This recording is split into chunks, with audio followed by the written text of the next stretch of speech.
Welcome to Continuous Dream. Today, Part 4, Chapters 1 and 2 of Kells, the Gospel of Columba, a novel by Amy Crider.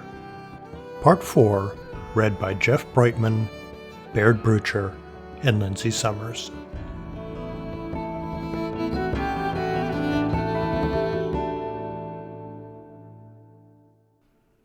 Part 4, Illumination. Chapter 1, Scribing. Connachtach awoke, and his hand went to the lump in his armpit. Every night he resolved to stop feeling it in the morning, but he did. For a while it grew rapidly, but now seemed to be staying the same. He shifted, and something was sore in his groin. He felt there was a new lump there. The day was frosty, and in the church the breath of the monks made the chant visible. Then he went to the scriptorium. It might be the last page he would contribute. He filled the inkhorn and slid it into the hole in the ledge of the desk. He snapped off the end of the quill with his knife and slit the end. The joy of effort, when all pain is forgotten, blocked out the rank sweat smell of the room, the sounds of phlegm clearing, the hoarse sound, a grating rasp. The internal sound, the music stuck in one's head, rises and drowns out the rest, the constant chant heard all day and night like the sound of the sea. The blank space must be filled, as the sea fills the horizon, as the chant fills the air. Creeping in at first, a draught chills the joints. Wind penetrates, bringing with it the scent of the fresh world outside. The memory of walking through the field of bedstraw thyme and tiny orchids with Una, making a crown for Deirdre's hair. The breeze stirs the smoke from the fire and oil lamps, a thick smell, warming and heightening the other smells of the wildflowers and sweat, alternating layers of smell. But they will pass away, along with the cold and the pain, away with the hunger, like a sharp stone in his stomach. His throat is dry, his parched lips chapped to the point of splitting, a tingling pain on his lip. It will pass. The hunched back aches, his wrist is almost numb, dully sore. Only when his fingers are numb and limp, unable to hold the pen, will he stop. Because until the finger can no longer pull the ink into fine curves and lines straight as taut strings, he will work. The work is 360 pages. It is the work of 4 men. The most ornate page takes a man a month of steady work to finish. The work is the Word of God. It is the Gospel. It is the good news. When the smells drift away, and the draught recedes, and the pain goes blank, it is the time of joy. A joy felt not even as happiness, because inside happiness is the contrast and memory of sadness, and this has no memory.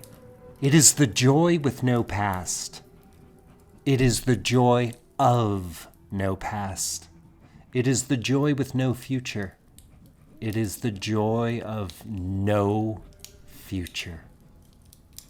It is the joy of emptiness. Though the page is covered and filled with color and pattern, more intense than any wild meadow, than any flower's center, than the iris of a hazel eye. The pattern soars to heaven, and the mind is blank as the beginning. The mind moves to a white, unshadowed sky, into a steady gray ocean wave, into a black, moonless night. It is where all light comes together, where sounds rush until they drown themselves, where pain is an opiate of pleasure, where all joins together to form absolute emptiness. It is layers of concentration.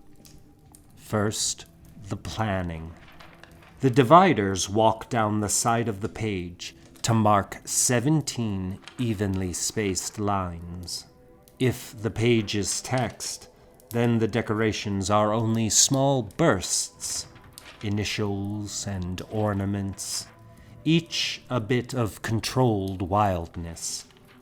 A dragon's head spewing out serpentine spirals, a lion's tongue filling the circle of a P, an eagle's neck stretching around the letter S, an R ending in lion's paws.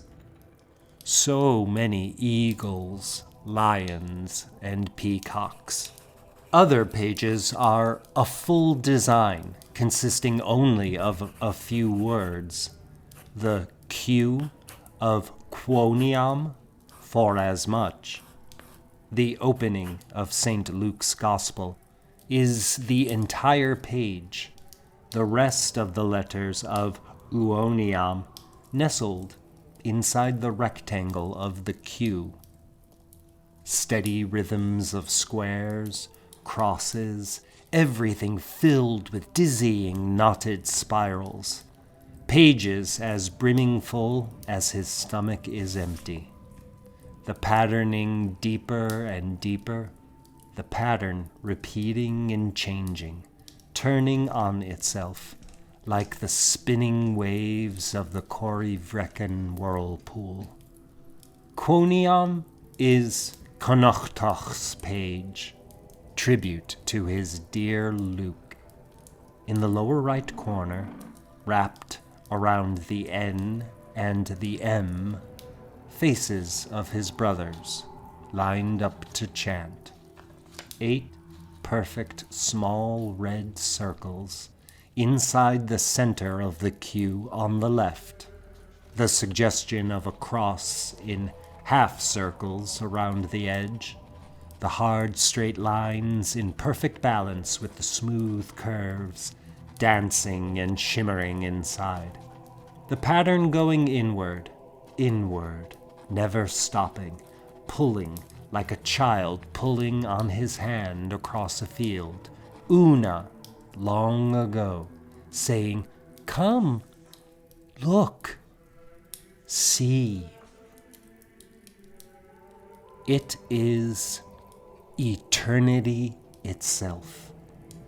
It is a taste of the everlasting, born of the hard chair, the stiff muscles, the draft, the hunger, the ache, all fused into the blankness of the page, whitened with chalk, once living skin, holding blood and flesh, holding the course of a heartbeat, the blankness now becoming the dizziness of speed, of running across the blank white sky, unable to draw breath until the breath catches hold, the joy of the single word, the one word, the only word, the answer to the monk's question on Isla, and the reason God gave his only begotten Son, as John told.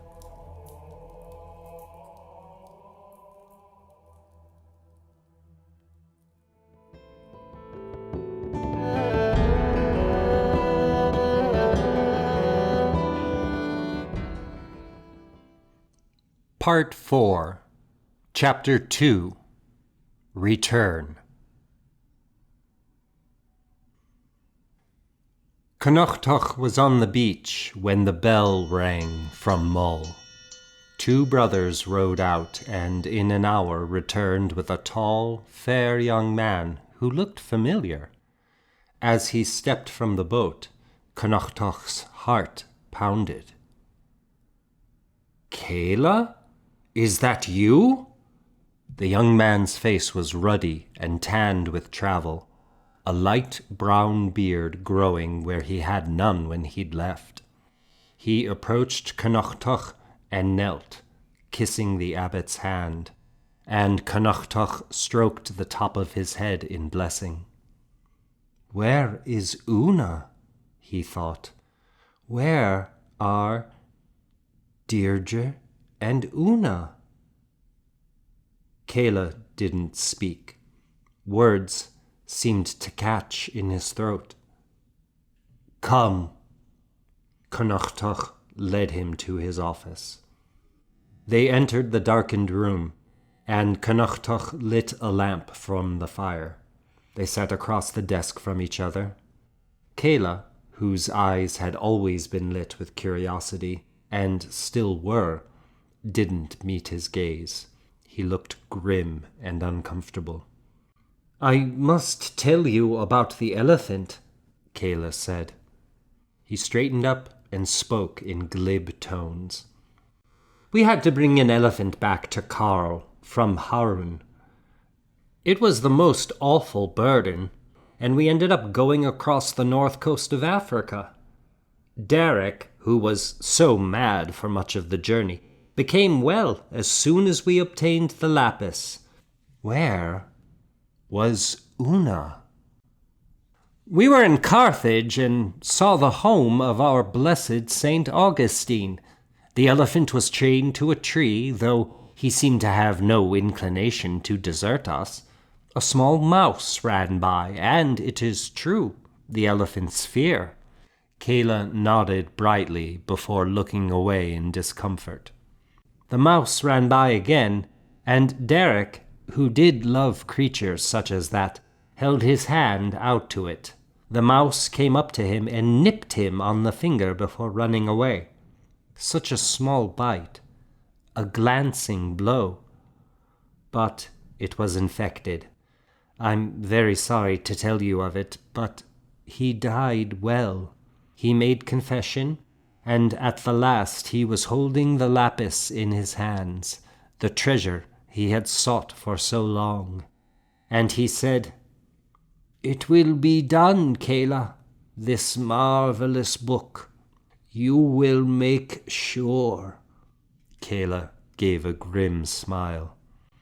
It is something to achieve such a goal, to go to the ends of the earth for it. Kayla smiled again, then cleared his throat, the discomfort returning to his face. There were more burdens. We made it to Lindisfarne and observed the progress of rebuilding the monastery. They have made great strides. I told them of Derek's death, and we held a mass for him. It grew darker in the room, and the bell was struck for Compline. They sat silently. Connachtach didn't rise. Kayla continued. I left from Lindisfarne alone to find my way. I ended up happening upon a wedding feast. You will never guess whose. It was Terrain's. He seems to have become an upright young chieftain. There was another pause. Where are Una and Deirdre? Connachtach asked. In the distance, the hushed chant hovered in the air. Kayla rubbed his face. I didn't know if you got my letter. I did. I got your letter. Kayla shifted in his seat. Deirdre had her surgery. I believe it was successful. I believe God is watching over them and that Una is with her. Where are Deirdre and Una? Kayla clasped his hands and looked at the floor. We left in our large train, with Una. Deirdre didn't come out. He took a deep breath and looked up to meet Connachtach's gaze. Una didn't want to keep going, but we had to. That night, as we camped, a messenger arrived on horseback. He gave the message to Isaac. It said that Musa, who had paid for Deirdre's surgery, had taken her for his wife, and she would not be coming. I do believe Musa truly loves her, and will be good to her. Connachtach stared, raised his hand, and pressed his fingers on his creased forehead. And then, what? Did you go back? What of Una? Kayla closed his eyes a moment. She asked at once if she could go back. Isaac said there were no men to spare. We needed the men to care for the elephant. When I awoke the next morning, she was gone. Her ring was on my finger. Kayla opened a pouch on his belt and took out the bronze ring incised with a cross. He slid it across the desk. He coughed. I brought back an elephant instead of your sister. Connachtach picked up the ring and brought it to his cheek. It was warm and felt like it burned. His hand shook. You did not go after her? They would not go. But they gave word to the natives of the desert to look for her. You did not go? Kayla flushed. I could not, alone. What has come to pass? And what ruin has come to my family? Because I left them. I deserted them, and they are all sacrificed. What for? What is the meaning of it? He clutched the ring in his fist and punched the top of the desk. It is not all lost. Deirdre is well. What manner of man is she wed to? They are heretics, and we do not know them. I met Musa several times. He was kind and reserved. He did love her well, I am sure of it. Though they are heretics, they do pray and put much faith in God. For what purpose did this all come about? All lost. Even the old man you were to bring back. For what purpose was it all? Kayla took out the 2 lumps of lapis lazuli and lay them on the desk. They were dark, with glinting highlights, like the eyes of fortune. This was what we went for. He lay his hands on either side of them and gazed down at the 2 dark wells. For this? What does it mean? Kayla reached for Connachtach's hand. I asked a man in Caesarea to tell me what I should say. I told him the whole story. I felt completely at a loss. What should I say? He said to tell her brother, she has the heart of a lion and the will of a wild horse. She rides the storm like a soldier of thunder. She will survive. My dear father, it may all have happened anyway, exactly as it did. Isaac would still have gone, and may have ransomed Una. Deirdre would still have wed, and Una may still have run away. But because I sought these stones, I would not have gone, and I would not have brought back their story, and tell you she has the heart of a lion and the will of a wild horse, and I am sure she was found, and yet lives. They are far away, in a world so different from ours, it is like a dream. But they live.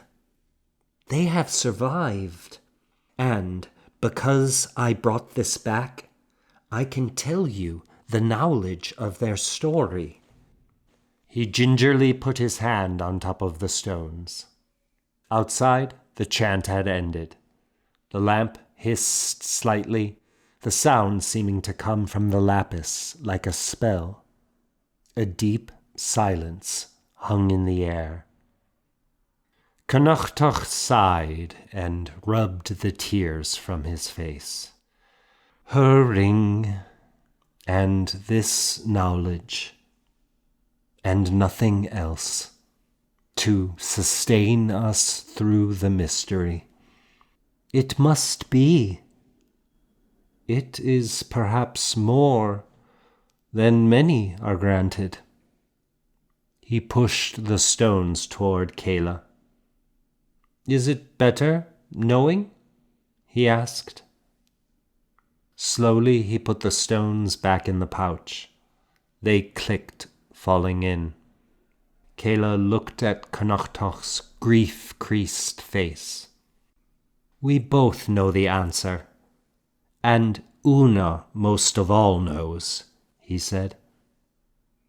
Neither moved for a while, their heavy breathing the only sound. Connachtach slid the ring on his pinky, the ring Una had tried to give him when she left. Now she had given it to him. Let us pray. They stood and prayed the words written by Saint Columba. Adiotor laborantium, bonorum rector omnium, custos ad propugnatium, defensorque credentium, exaltor humilium, fractor superbentium. In his mind, as he recited, he heard the translation. O helper of workers, ruler of the good, guard of the ramparts, and defender of the faithful, who lift up the lowly and crush the proud, ruler of the faithful, enemy of the impenitent, judge of all judges, who punish those who err, pure life of the living, light and father of lights, shining with great light, denying to none of the hopeful your strength and help. I beg that me, a little man, trembling and most wretched, rowing through the infinite storm of this age, Christ may draw after him to the lofty, most beautiful haven of life, an unending, holy hymn forever. From the envy of enemies you lead me into the joy of paradise, through you, Jesus Christ, who live and reign. Connachtach squeezed Kayla's hand, and they sat again in silence. Tears slipped down Connachtach's face in the darkness, glinting in the faint light. Kayla pressed his hands to his eyes, unable to cry, because it had all been too much. The fire was down to coals, and it too was silent. Kayla waited, not wanting to speak or to leave. Finally, Connachtach cleared his throat, his fingers wrapping around the bronze ring on his finger. After a pause, he said, I thought I had a great surprise for you, but your story overwhelms any news I had. But I must tell you, while you were gone, we had a visitor close to you, a kinsman. Kayla blinked in confusion. I know you thought you had none. The man you thought was your owner and chief came to confess to me. You are his son. Your mother was not pregnant when she arrived at his farm, but was soon after. You were his secret son. Kayla's mouth opened. By then, Reuben and Gormgal and the others had returned, and we knew of your interest in becoming a monk. Chief Congal feels great remorse at having stripped you of your birthright, and he is unhappy with his sons now. He would like to reinstate you as his heir. Kayla McCongal. Connachtach paused at uttering the full name. If you still prefer the white martyrdom of the monastery, he will sponsor you, as a father should, and grant the monastery 3 cows.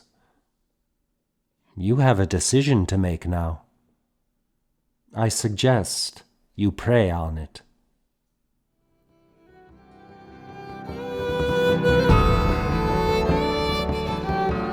To be continued. If you enjoy Continuous Stream, please give us a 5-star rating on Apple Podcasts or your favorite podcast player. For other ways to support the show, please see the show notes or visit www.continuousstream.com. Thanks for listening.